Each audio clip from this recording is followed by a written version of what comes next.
Dialogues तो better ही है answer से, बायोलॉजी और फिजिक्स से और केमिस्ट्री से तो अच्छा हमारे डायलॉग्स है, वो ही कर लूँ, चाहे वो तमिल में हो, चाहे वो तेलुगु में हो, या फिर हिंदी हो या मराठी।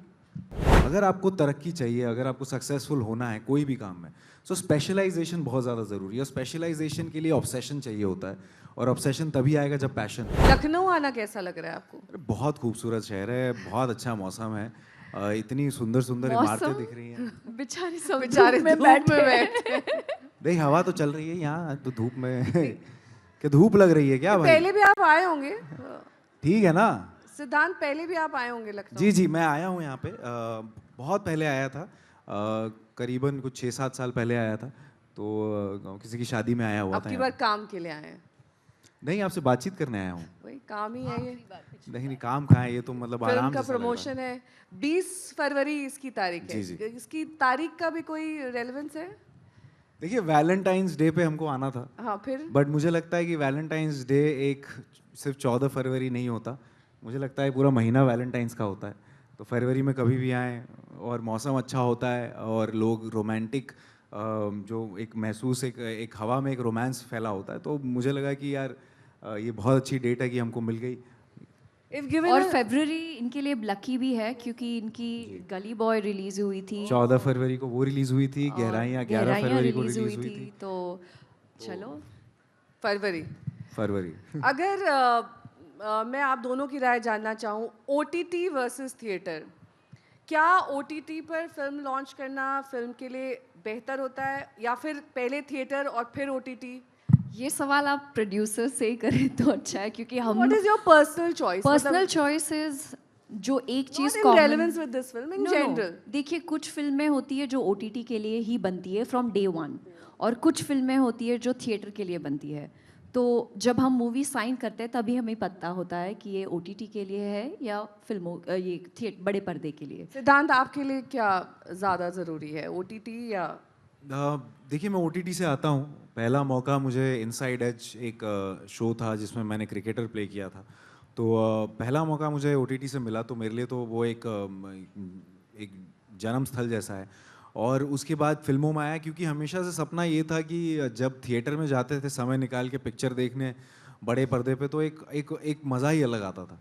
तो मेरे लिए हमेशा सिनेमा बड़ा ही रहेगा, और सिनेमा का जो जादू है वो बरकरार रखने की मेरी पूरी कोशिश है। और क्योंकि वही रीज़न था जिसकी वजह से मुझे इन फिल्मों में आना भी था। एट द सेम टाइम मुझे लगता है कि OTT भी बहुत इंपॉर्टेंट है टू बैलेंस आउट। बहुत सारी चीज़ें होती हैं, बहुत सारे फॉर्मेट्स होते हैं, बहुत सारा कंटेंट होता है जो आप सिनेमा पे नहीं दिखा सकते। तो मुझे लगता है कि OTT भी इक्वली ज़रूरी है। तो और प्यार भी उतना ही मिलता है, ऐसा नहीं है कि नहीं मिलता, कि बहुत सारे जेनजीज हैं आजकल के, बहुत बच्चे। बाउंड्रीज मर्ज हो गई हैं एक तरह से। मुझे लगता है कि मतलब एक बटन दबाने के बाद आपको जो चाहे वो भाषा में आप वो फिल्म देख सकते हो जब चाहे तब। तो आई थिंक कोविड के बाद से बहुत कन्वीनियंट हो गया था लोगों को OTT पर जॉनर्स देखना, अगर आपकी कोई फिल्म मिस हो गई हो। बट अगेन अगर आप हम दोनों से पूछे, आई बिलीव कि बड़े पर्दे पे जो मज़ा आता है वो घर पे बैठ कर नहीं आता। जी बिल्कुल। अक्सर हम लोग ये सुनते हैं इंटरव्यूज़ में कि मैंने होमवर्क किया उस फिल्म के लिए। इस मूवी में what was the homework involve? Chemistry के लिए क्या होमवर्क था? क्योंकि केमिस्ट्री सबसे इम्पोर्टेंट है मेरे ख्याल से एक लव स्टोरी में। केमिस्ट्री आप मृणाल से पहले मिलते जुलते थे? Were you known to her? देखिए, मैंने इनको देखा था फिल्मों में, मैं तो इनके कला का कायल था मैं। So how did you get that chemistry? कैसे आया वो?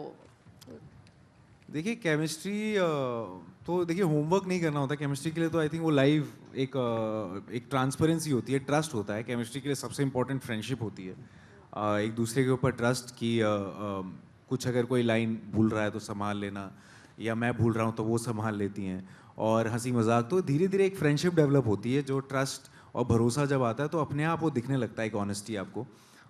बाकी तो एक्टिंग और डायरेक्शन। लव हेट केमिस्ट्री थी इसमें? One point you are hating, then you are loving, then you are confused? नहीं, I think Siddhant is very professional, he comes on time, he leaves on time. नहीं, I am talking about the movie. Movie में of course, मतलब वो प्यार, वो love story क्या जिसमें झगड़ा ना हो, प्यार मोहब्बत की बातें ना हो, तो ऑब्वियसली बीच बीच में, अगर आप ट्रेलर में ही आपने देखा होगा कि सिर्फ ना काफ़ी नहीं है, वो एक लाइन पे हम दोनों की थोड़ी सी बहस हो जाती है, पर आप देखेंगे 20th Feb। कई बार ऐसा नहीं लगता है कि हमारी रियल लाइफ सिचुएशन प्ले हो रही है इसमें, क्योंकि आपको लगता है कि ये रीइनैक्ट हो रहा है, ये हो चुका है, इट्स काइंड ऑफ अ डेजा वू। आपने कहा, पूछा था पहला सवाल जो होमवर्क है। अब मैं सोच रही हूँ यहाँ पर बैठकर, तो मुझे लग रहा है मेरा होमवर्क बचपन से ही शुरू हो गया था, क्योंकि जो मृणाल आपके सामने बैठी है वो आज भले ही आपको कॉन्फिडेंट दिखती होगी, लेकिन मुझे बहुत वक्त लग गया यहाँ तक पहुँचने में, ये दिलासा दिलाने में कि हाँ मैं एक सुंदर लड़की हूँ। क्योंकि हमेशा जैसे कि रोशनी का जो किरदार है वो चश्मे के पीछे अपने आप को छुपाती है, क्या है वो इनसिक्योरिटीज़। हम बचपन में हमारे फूफा जी, ताया जी, ताऊ जी, चाची मस्ती मस्ती में बोल देते, अरे इसकी तो नाक ही छोटी है, इसकी तो आँखें ही दिखाई नहीं दे रही, और वो हंस के निकल जाते हैं। लेकिन हम जब बचपन से, मतलब वही चीज़ हमारे कानों में कहीं ना कहीं गूंजती रहती है, और हम ही अपने आप को कम समझने लगते हैं। नहीं, लेकिन एक कहावत है, नथिंग सक्सीड्स लाइक सक्सेस। तो अगर आप सक्सेसफुल हो जाते हैं तो वही सब चीज़ें अच्छी लगने लगती हैं। उनकी आपकी छोटी नाक है, अरे वाह क्या नाक है आपकी, तराशी गई, भगवान ने इतना अच्छी नाक दी है। जो आपका सांवला रंग होगा उसको लेकर भी आपने कई बार सुना होगा, लेकिन अचानक से वो अच्छा लगने जाता। तो आप उन लोगों को माफ़ कर देती हैं अब जब मिलती हैं? माफ़ नहीं, बट मैं उनको शुक्रिया अदा करती हूँ कि थैंक यू। अगर आप मुझे ये नहीं कहते कि मुझ में कोई खामियां हैं, तो मैं शायद अपने आप को उतने अच्छे से एम्ब्रेस नहीं कर पाती। आई थिंक बहुत सारी लड़कियां मुझसे सहमत होगी, क्योंकि हमें जो इंडियन कर्वेशियस विमेन होती है उनको काफ़ी बार कहा जाता है कि अरे वज़न घटाइए, ये क्या है, ये कर्व्स, ये क्यों आपको ये मतलब सबसे पहले आप कॉन्फिडेंट, आप खुद से प्यार करिए। आपकी हुई है फैट शेमिंग? बहुत, आई थिंक हर लड़की यहाँ पर बैठी है जो मुझसे सहमत सहमत करेंगी, हुई है या नहीं हुई है, या सी फैट शेमिंग, बॉडी शेमिंग, सब कुछ, कलर शेमिंग। कलर शेमिंग बहुत, मतलब दैट्स ओके। एंड मुझे बस उनको सिद्धांत, आपकी कलर शेमिंग हुई है बहुत ज्यादा? आपको कहा वो गया तो गोरे गोरे हैं हैं एकदम, यार, उनको क्या आटे की प्रॉब्लम बोरी है? से निकले हैं, कैसे वो डस्की लुक्स नहीं है, दूध दूध जैसा कलर है। पूर्वांचल का हवा पानी है, क्या बताएं।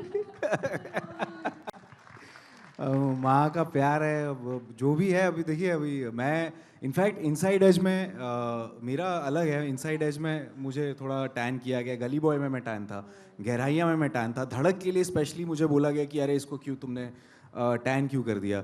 तो मेरे लिए तो किरदार में देखिए, मुझे लगता है कि मैं ज्यादातर आपका टैन लुक प्रेफर किया गया? मतलब डिपेंड करता है कि कैसा कैरेक्टर है। मतलब अब जैसे कि कैनवस होता है, वो सफ़ेद ब्लैंक होता है जिस पे आप कुछ भी पेंट कर सकती हैं, तो ये कैनवस है, यहाँ आप कुछ भी रंग सकते हैं, कुछ भी पेंट कर सकते हैं।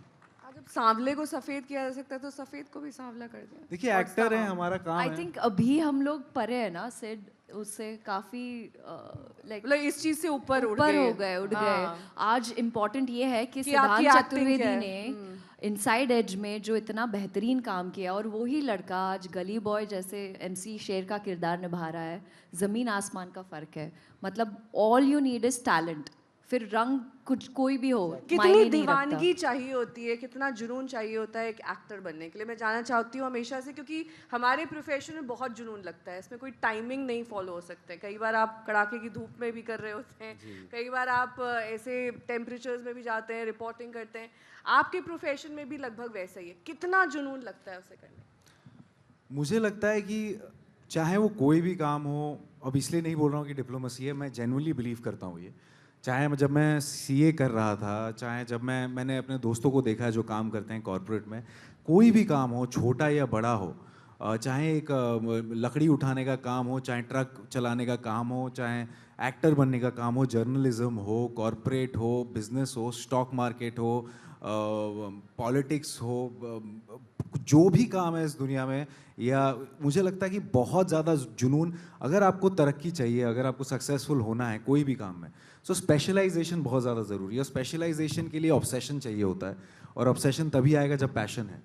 तो आई फील कि कोई भी काम हो वो छोटा बड़ा नहीं होता। चाहे एक्टर के लिए, हाँ मैं कह सकता हूँ कि मैंने बहुत संघर्ष किया, लेकिन जब मैं घूमता हूँ अपने देश में तो मैंने बहुत संघर्ष करते हुए लोगों को देखा है, जो छोटी छोटी चीज़ों के लिए एक दिन रात जाग रहे हैं, काम कर रहे हैं, मेहनत कर रहे हैं। तो मुझे लगता है कि इसमें कोई भेदभाव नहीं कि कौन किस प्रोफेशन में है। आप कोई भी काम करिए, जुनून बहुत ज़्यादा ज़रूरी है, तभी मुझे लगता है कि देश आगे बढ़ेगा, क्योंकि हम हैं जुनूनी, हमारे खून में है जुनूनी। हमारा जो देश ही है भारत, इसमें सब इमोशनल और जुनूनी लोग हैं, बहुत ही ज़्यादा मेहनती लोग हैं, और तभी ये देश आगे बढ़ेगा मुझे लगता है, तो कोई भी काम हो।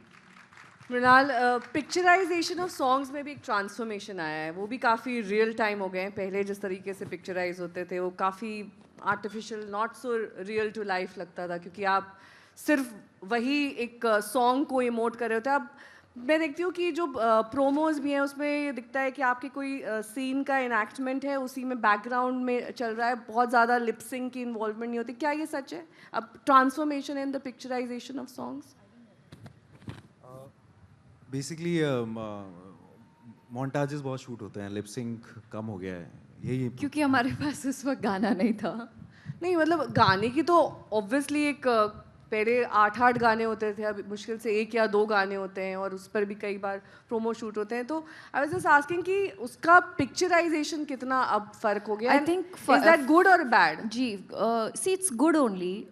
और मैं हमेशा हमारे कैप्टन ऑफ द शिप जो हमारे डायरेक्टर है उनके उन पर ज़्यादा डिपेंड करती हूँ। आई सरेंडर माई सेल्फ, क्योंकि ये उनका विजन है। चाहे तो लिपसिंग भी कर सकते हैं, चाहे तो मोन्टाज भी कर सकते हैं, लेकिन रवि उद्यावर एक ऐसे डायरेक्टर है जो नुआंसेस पकड़ते हैं। वो चाहते हैं कि एक दोनों कपल के बीच में एक ऐसे ऑथेंटिक मोमेंट्स हो जो रियल लगे। तो क्योंकि फ्लो नहीं टूटना चाहिए। कभी कभी जब हम फिल्म देखते हैं, बहुत ही इंटेंस सा सीन होता है और अचानक एक नाचने गाने वाला हीरो हीरोइंस नाच रहे, तो वो ब्रेक हो जाता है। तो इसीलिए वो मोन्टाज जो आपने पूछा, शायद इसी से वो रिदम जो होता है वो नहीं टूटता। May be that's his vision. क्योंकि आप लोग अलग अलग टाइप्स की फिल्म में काम कर चुके हैं, उसमें कई बार एक कंपैरेटिव एनालिसिस आ जाता है between directors. Is that easy to trace pass that analysis? क्योंकि कई बार आपने कहा कि वो सबलाइन तरीके से करते हैं, कोई बहुत जारिंग तरीके से करता है, किसी का स्टाइल एकदम अलग होता है। यू जस्ट आप आराम से उसमें ढल जाते हैं या थोड़ी सी दिक्कत आती है? क्योंकि कई बार पैरेलल शूट्स भी चल रहे होते हैं। नहीं, जैसे सिड ने कहा, हम एक कैनवस है। जब हम कोई भी फिल्म साइन करते हैं, हम बस जो डायरेक्टर हमें जो कहते हैं हमें वो करना पड़ता है। ये तो इन्होंने तो तेलुगु में भी काम किया है, वो सिनेमैटिक लैंग्वेज एकदम अलग। हिंदी फिल्मों में भी काम किया है, बहुत जल्दी ये तमिल में भी काम करने वाली है। तो लैंग्वेज बैरियर भी इन्होंने इतना क्रॉस किया है, और सबका अपना अपना स्टाइल है हर एक इंडस्ट्री का। तो मैं तो समझ नहीं पाता हूँ कि कैसे करती हैं बैक टू बैक शूट, इन मतलब कैसे डायलॉग्स कैसे करती हैं आप? फिलहाल एक दिन तेलुगु बोल रही हैं, दूसरे दिन हिंदी यार, बोल अगर रही हैं, मेडिकल मराठी भी बोल रही हैं। हाँ जी, अभी मराठी तो मेरी मदर टंग है खैर, लेकिन जो मेडिकल स्टूडेंट हो, जो आंसर्स रट्टा मारते हो, उनसे डायलॉग्स तो बेटर ही है आंसर्स से। बायोलॉजी और फिजिक्स से और केमिस्ट्री से तो अच्छा हमारे डायलॉग्स है, वो ही कर लूँ, चाहे वो तमिल में हो, चाहे वो तेलुगु में हो, या फिर हिंदी हो या मराठी।